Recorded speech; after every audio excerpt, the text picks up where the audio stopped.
छत्रपती शिवाजी महाराजांचा भारतरत्न डॉक्टर बाबासाहेब आंबेडकरांचा मनोज जरांगे पाटील आगे बढ़ो, अरे मनोज जरांगे पाटील आगे बढ़ो, अरे होश में आओ, होश में आओ,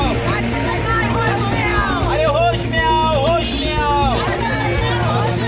छत्रपती शिवाजी महाराजांचा, छत्रपती संभाजी महाराजांचा, एक मराठा, एक मराठा, भारतरत्न डॉक्टर बाबासाहेब आंबेडकरांचा, महात्मा ज्योतिबा फुलेंचा, अरे लोकशाही राणाभाऊ साठेंचा, छत्रपती शाहू महाराजांचा,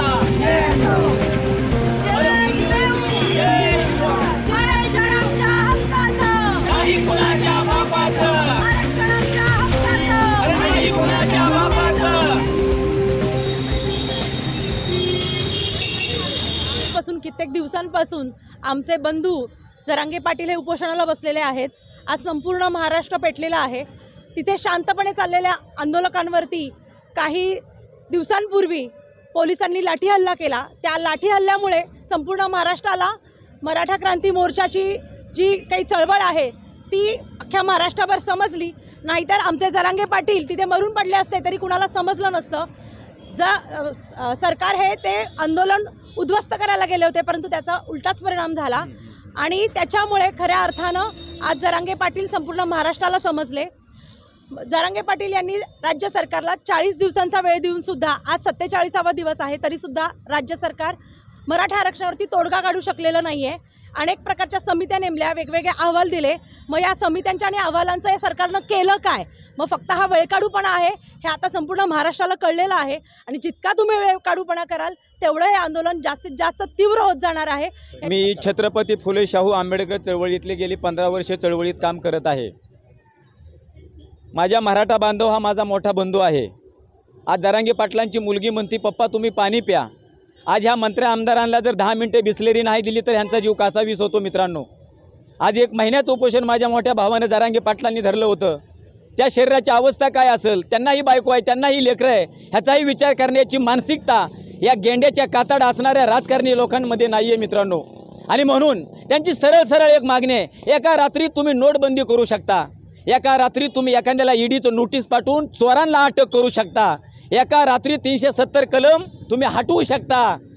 तर मग मराठ्यांना महाराष्ट्र राज्यातल्या या देशातल्या गरीब सर्वसामान्य मराठा समाजा वाड्या वस्तीवर राहणाऱ्या माणसाला तुम्ही न्याय का देऊ शकत नाही?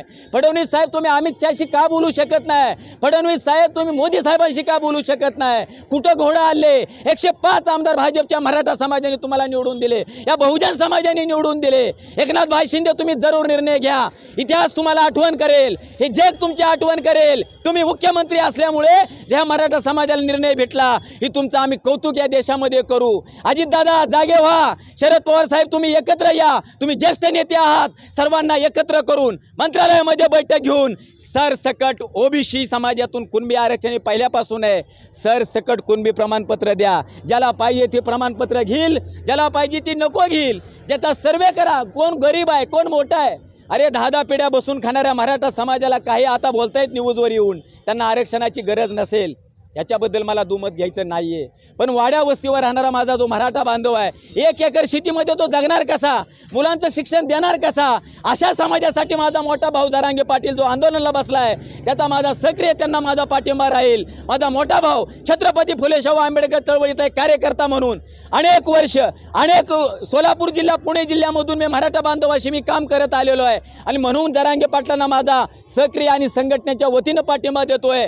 एकनाथ भाई शिंदे, उद्धवजी ठाकरे, फडणवीस साहेब, शरद पवार साहेब, अजितदादा तुम्ही जाग्यावर या, एकत्र मिळा।